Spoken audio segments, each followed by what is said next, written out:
गाजा में कमा जाबाए राजा जी बताबो हो जाए टीवी ना चिलम सुनु गाओ। गाजा में कमा जाबाए राजा जी बताबो हो जाए टीवी ना चिलम सुनु गाओ। पुआवा से ज्यादा लोग धुआवा में जुटी नशा के गोट कहता और पीसे में पतैया कलैया पिराता काजू बादामवा का अटकोता। पीसे में पतैया कलैया पिराता काजू बादामवा का अटकोता।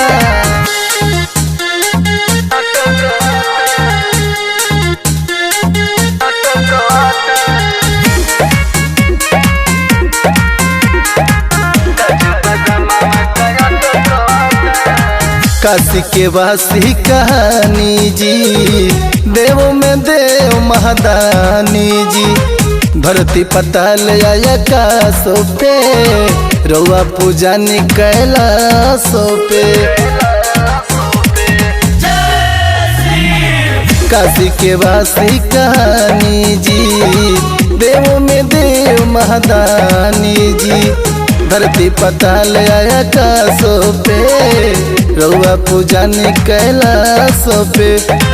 हीरे आदतिया फतिया से दिलवा चोट से चोट कहता और पीसे में पतैया कलैया पिराता काजू बादामवा का अटकोता।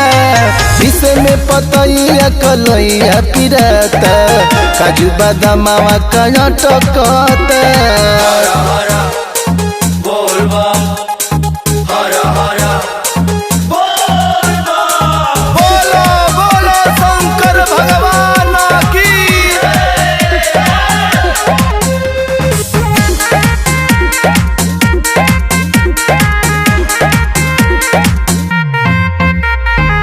खाली ही मेवा मलाई बा यही मेरा उर भलाई बा।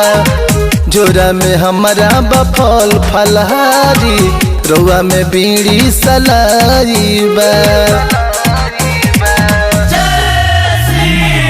खाली ही मेवा मलाई बा यही मेरा उर भलाई बा। झोरा में हमारा बफल फलहारी रउआ में बीड़ी सलाई बा।